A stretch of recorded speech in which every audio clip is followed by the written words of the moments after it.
ఈ ముఖ్యమంత్రిని నేను మొదటి నుంచి తుగ్లక్ అంటున్నది. పిచ్చి తుగ్లక్ పనులు కాకపోతే ఏంటండి ఇవి? భూదాన్ బోర్డుల్లో ఇల్లు కట్టుకుంటే పట్టాలు ఇవ్వాలా? నువ్వే చెప్తావు కదా నీతులు. పేదవాళ్ళు తెలుసో తెలియక ఇల్లు కట్టుకుంటే రెగ్యులరైజ్ చేయాలా? It's a criminal waste. నువ్వే నరుకుతావు కదా. అయ్యప్ప సొసైటీలో డెమాలిషన్స్ అవుతుంటే అది చాలా క్రిమినల్ వేస్ట్ కదా. సిమెంట్ వేస్ట్, స్టీల్ వేస్ట్ అని చెప్పి చాలా బాధపడిపోతావు కదా. మరి ఇవాళ ఎక్కడ పోయినావు? ఇప్పుడు ఎందుకు పిచ్చి తుగ్లక్ లాగా మాట్లాడుతున్నావు? ఎందుకు పిచ్చి తుగ్లక్ పనులు చేస్తూ ఉన్నావు? ఇంకొక మాట కూడా నేను చెప్తా ఉన్నా, ఈ భూ మాఫియాని ఇక్కడితో వదిలిపెట్టం. ఎవరైతే భూదాన్ భూములను ప్రైవేట్ పట్టాలుగా మార్చుకొని వాళ్ళ వాటిని హస్తగతం చేసుకునే ప్రయత్నం చేస్తున్నారో వాళ్ళని వదిలిపెట్టం. తప్పకుండా వాళ్ళని వెంటాడతాం. వాళ్ళని ఎట్టి పరిస్థితుల్లో కూడా వదిలిపెట్టం. అట్లాగే అసలు ఎంత దుర్మార్గం అంటే అక్కడ గతంలో 100 గజాలు ఉన్నది ఒక్కొక్క పట్టా ప్రకారం. ఇప్పుడు వీళ్ళు 75 ఇస్తారంట. అంటే 25 ఎవరు నొక్కుతున్నారు? పొంగులేటా, తుమ్మలనా, బట్టిగారా? ఎవరు? పేదవాడి గతంలో అక్కడ 100 గజాలు ఇచ్చిందే భూదాన్ బోర్డు. మళ్ళీ అందులోకి వెళ్ళి ఇప్పుడు 75 ఇస్తాం, 25 ఏమంటే ఎవడు దొబ్బేస్తున్నాడు? అది మీరేనా? మీ వెనకాల ఉండే బ్రోకర్లా? ఇది చెప్పాలని చెప్పి డిమాండ్ చేస్తూ ఉన్నాం. అట్లాగే ఇంకా విచిత్రమైన మాట మాకు అర్థం కాంది. ఓపెన్గా చెప్తున్నాడు ఆ భూదాన్ చైర్మన్, అవి పట్టాలు నేనే ఇచ్చినా అది 100% కరెక్ట్ పట్టాలని రాజేందర్ రెడ్డి అని భూదాన్ చైర్మన్ చెప్తున్నాడు. తప్పైతే మరి చెప్పండి, ప్రభుత్వం ముందుకు వచ్చి చెప్పనియండి. అది కూడా మీదే కదా భూదాన్ బోర్డు అంటే. హైకోర్టు ఆర్డర్స్ ఉన్నాయి గతంలో ఇంప్లిమెంట్ చేయమని. అంటే ఈ రకంగా ఇంత నిర్లజ్జగా, ఇంత నిస్సిగ్గుగా ఇవాళ 1500 మంది ఇంకా విచిత్రమైన విషయం మీకు చెప్తాను నేను. ఇప్పుడు ఆ 311 లిస్ట్ ఇచ్చారు. ధర్మవరపు దుర్గా అనే అమ్మాయి, వైఫ్ ఆఫ్ ధర్మవరపు రవి, కామేపల్లి మండలం, అడవి మధ్యలపల్లి, సొంతూరు. ఇక్కడికి వచ్చి 7 ఏళ్ళైంది. ఆ లిస్టులో ఆ పేరు లేదు. దుగ్గిరాల శ్రీకాంత్ సన్ ఆఫ్ బాలయ్య, సొంతూరు ఎన్కూరు, 20 ఏళ్ళుగా ఖమ్మంపట్నంలో ఉన్నాడు. మరి ఆయనను కూడా ఇప్పుడు వదిలిపెట్టారు కావాలని. వంగూరు ముత్తయ్య సన్ ఆఫ్ సాంబయ్య, సొంత ఊరు అడవి మధ్యలపల్లి, కామేపల్లి మండలం. మరి 8 ఏళ్ళుగా వెలుగుమట్టలో ఉంటున్నాడు. పట్టా ఉంది, అన్నీ ఉన్నాయి. ఆయన కూడా ఎంపిక చేయలేదు. బంధం ఉషా, బోనకల్లు, డిప్యూటీ సీఎం గారి సొంత కాన్స్టిట్యున్సీ. 6 ఏళ్ల కింద వచ్చి ఇక్కడికి వచ్చి నివాసం ఏర్పాటు చేసుకున్నారు. వారికి కూడా ఇవ్వలేదు.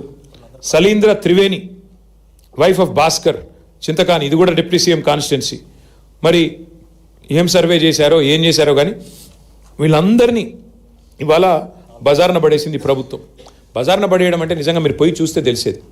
తాగునీరు లేదు, టాయిలెట్లు లేవు, పువ్వ లేదు, రోడ్డు కనీసం బట్టలు మార్చుకుందామంటే ఆడపిల్లలకి జాగా లేదు. అట్లాంటి ప్లేసుల్లో వదిలిపెట్టి ఇవాళ పిల్లలు ఎగ్జామ్స్ ఉన్నాయి, ఇంటర్మీడియట్ ఎగ్జామ్స్ రాసే పిల్లలు రోడ్డు మీద వదిలిపెట్టిపోయారు. ఎన్నింటికి మించి నికృష్టంగా ఏసీపీ ఉన్నాడు ఆయన, ఖమ్మం ఆయన. మరి ఆయన అన్నం తింటున్నాడా గడ్డి తింటున్నాడా తెలియదు నాకు. వీళ్ళ మీద కేసులు పెడతారండి? ఎవడో మంత్రి చెప్తే పనికి మాలినోడు. ఆ ఏసీపీకి బుద్ధి జ్ఞానం ఉంటే, ఆ ప్రభుత్వానికి బుద్ధి జ్ఞానం ఉంటే విత్డ్రా చేసుకోవాలి కేసులు వెంటనే. తప్పుడు పని చేశారని మీరు ఒప్పుకున్నారు. పట్టాలు ఇవ్వడం అంటేనే మీ తప్పు మీరు ఒప్పుకున్నట్టు. మరి అట్లాంటప్పుడు తప్పుడు కేసులు బనాయించినందుకు కూడా క్షమాపణ చెప్పండి. తప్పకుండా ప్రజలకు ఏదైతే మీరు తప్పు జరిగిందో క్షమాపణ చెప్పి ఆ కేసులు కూడా విత్డ్రా చేసుకోవాలి. ఆ ఏసీపీ గారు మా పార్టీ నాయకుల మీద కూడా కేసులు పెడుతున్నాడంట, మేము అన్నం పెడుతున్నందుకు. ఇంతకంటే హీనమైన పని ఇంకోటి ఉంటుందా? మా టౌన్ ప్రెసిడెంట్ మీద, మా పార్టీ నాయకత్వం మీద ఒకటి కాదు 7-8 కేసులు ఒక్కొక్కరి మీద. నాకు ఇంకో సమాచారం విచిత్రంగా అనిపించింది. పీడీ యాక్ట్ పెట్టే ప్రయత్నం చేస్తున్నారంట. ఎందుకంటే వీళ్ళు నక్సలైట్లని, లెఫ్ట్ పార్టీలని, ఓపీడీఆర్ అనే సంస్థ మీద కూడా ఏదో పీడీ యాక్టులు పెట్టే ప్రయత్నం చేస్తూ ఉన్నారంట. మీడియాతో మాట్లాడితే, కొంతమంది బాబు మీడియాకి చెప్పుకున్నారు, మీడియాతో మాట్లాడితే కేసులు. ఏది మీకు వాయిస్ ఇచ్చినందుకు. అంటే వీళ్ళు చేసే దొంగతనం కూడా చెప్పకూడదంట. ఒక ఆయన పెద్ద ఆయన ముత్తయ్య గారు అంటే ఆయనను కూడా, ఆయన కోయ సామాజిక వర్గం, కాంగ్రెస్ ప్రభుత్వం ఆయన కిడ్నాప్ కూడా చేయించింది. ఆయన గట్టిగా మాట్లాడుతున్నాడు, వాళ్ళందరినీ ర్యాలీ చేస్తున్నాడు అని చెప్పి. కొత్తపేటలో, హైదరాబాద్లో నిన్న ఆయన ఎత్తుకొని పోయారు పోలీసు వాళ్ళు. ఖమ్మం పోలీసు వచ్చి ఎత్తుకొని పోయింది. అంటే ఇంత నికృష్టంగా ఒక మాఫియాని ఎంతగానే అనలేదు. ఒక మాఫియానే ఇంత నికృష్టంగా పనిచేస్తుంది. కిడ్నాప్ లేంది, కేసులేంది, అన్నం పెడుతుంటే అడ్డుకోవడం ఏంది, ఇంత నికృష్టంగా ప్రవర్తించడం ఏంది. అందుకే అసెంబ్లీలో వదిలిపెట్టాం. ఈ కేసులన్నీ ఎత్తేసేదాకా మండలిలో, అసెంబ్లీలో వదిలిపెట్టాం. మీరు కూలగొట్టిన ప్రతి ఇల్లు కట్టించేదాకా వదిలిపెట్టాం. గల్లా పట్టుకుంటాం. కాంగ్రెస్ ప్రభుత్వాన్ని వదిలిపెట్టాం శాసనసభలో, శాసన మండలిలో. అట్లాగే మీరు ఇష్టం వచ్చినట్టు ఇల్లు కూలగొడుతూ కనీసం వాళ్ళని 5 నిమిషాలు కూర్చొని ఇవ్వలేదు. మొత్తం సామాన్య నష్టం జరిగింది. దానికి కూడా ప్రభుత్వం నష్టపరిహారం కట్టివ్వాలి. కనీసం కుటుంబానికి 3 లక్షల రూపాయలు ఇవ్వాలని మేము డిమాండ్ చేస్తున్నాం నష్టపరిహారం కింద. అట్లాగే ఇందిరమ్మ ఇండ్లు కాదు మీరు ఇవ్వాల్సింది. వాళ్ళు ఒక్కొక్కరు 10 లక్షలు, 8 లక్షలు పెట్టి కట్టుకున్నారు అక్కడ, సొంత ఇల్లు కదా అని. వాళ్ళకి ఎంతైతే నష్టపోయారో అంతే ఇవ్వాలని మేము డిమాండ్ చేస్తూ ఉన్నాం. ఇచ్చేది సరిపోదు. ఇంకొక మాట కూడా నేను అంటా ఉన్నా, పెద్ద పెద్ద మాటలు మాట్లాడుతున్నారండి, మూసి కాడ అక్కడ ఇక్కడ. చారిటీ బిగిన్స్ ఎట్ హోమ్ కదా. మీకు సిగ్గంటూ ఉంటే మీరు కదా చెరువులు కబ్జా పెట్టి ఇల్లు కట్టింది.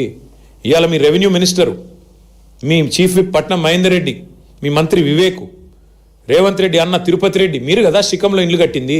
ఇవి కూలగొట్టండి ముందు. ఇవి ముట్టకుండా అధికారులందరూ ఇంకేం పని లేనట్టు పేదవాళ్ళ మీద పడ్డమైంది. అందుకే మా పార్టీ తరపున మా ఖమ్మం జిల్లా నాయకత్వాన్ని అభినందిస్తూ మా అజయ్ గారు, మా మధు గారు, మా గాయత్రి రవి గారు, ఇంకా మా నాయకులందరూ కూడా ఎవరెవరైతే తోడ్పడ్డారో, మొన్న బ్రహ్మాండంగా అక్కడ పనిచేశారో వారందరికీ కూడా బాధితుల తరపున నిలబడ్డందుకు అభినందనలు తెలియజేస్తూ, మరి న్యాయం జరగలేదు, ఎరకొర చర్యలతో ఎలాంటి న్యాయం కూడా ఆ బాధ్యత జరగదు. వారికి న్యాయం జరిగేదాకా వదిలిపెట్టం. ప్రతి ఒక్కరికి పట్టా ఇచ్చేదాకా, నష్టపరిహారం ఇచ్చేదాకా, కులగొట్టిన దానికి. అట్లాగే 75 గజాలు కాదండి, 100 గజాలు ఇవ్వాలి. అట్లాగే ఒక్కొక్కరికి 8-10 లక్షలు ఇస్తేనే అది సంపూర్ణమైన న్యాయం చేసినట్టు అవుతుంది. ప్రభుత్వం తన తప్పును తాను తెలుసుకున్నట్టు అవుతుందని చెప్పి కూడా తెలియజేస్తూ, ముందు మంత్రులకు క్షమాపణ చెప్పాలి. వాళ్ళు ఏం చేసినా మా ప్రభుత్వం వచ్చాక ఈ అంశాన్ని వదిలిపెట్టాం. సమగ్ర విచారణ జరిపించి దీని వెనకాల ఉన్న బ్రోకర్లు, ముందున్న మంత్రులు, వాళ్లకు రక్షణ కవచంలా నిలబడ్డ అధికారులు అందరినీ కూడా తప్పకుండా వారికి we will take them to task, we will take them to, we will bring justice. ఇది మా స్పీకరు